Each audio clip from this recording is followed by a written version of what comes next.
फूल है गुलाब का सुगंध लिया करो, गाना है ईश्वर भाई का मजा लिया करो।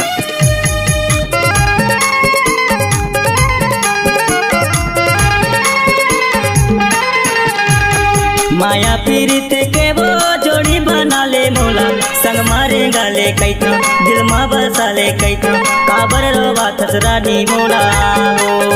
सुन ले मोर दीवानी रानी, संग मारे गाले कैथा दिल मा बसा ले कैथा, काबर रोवा थस रानी मोला हो। माया पीरित के संगे बना ले मोला, संग मारे गाले कैथा दिल मा बसा ले कैथा, काबर रोवा थस राजा मोला। सुन ले मोर दीवाना राजा, संग मारे गाले कैथा दिल मा बसा ले कैथा, काबर रोवा थस राजा मोला। विजयेश्वर मिक्सिंग पॉइंट प्रशांत टोला।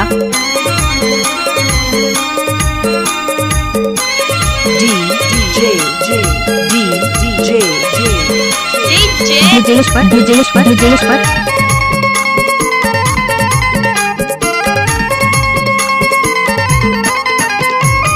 फागुन के महीना में परसा जो फूले रानी, रेला तर फूले झोफा झोफा वो। सुन ले मोर दीवानी रानी, रेला तर फूले झोफा झोफा वो। बचपन के माया ला झन से भूला बे रानी, चन जे बे जिंदगी में धोखा वो। सुन ले मोर दीवानी रानी, झन जे बे जिंदगी में धोखा वो। माया पीरित के वो जोड़ी बना ले मोला, संग मारे गाले कैथा दिल मा बसा ले कैथा, काबर रोवा थस रानी मोला हो। सुन ले मोर दीवानी रानी, संग मारे गाले कैथा दिल मा बसा ले कैथा, काबर रोवा थस रानी मोला हो।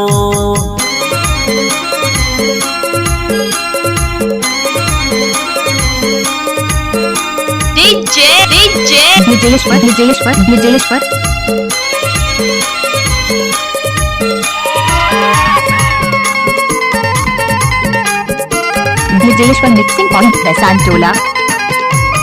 भैया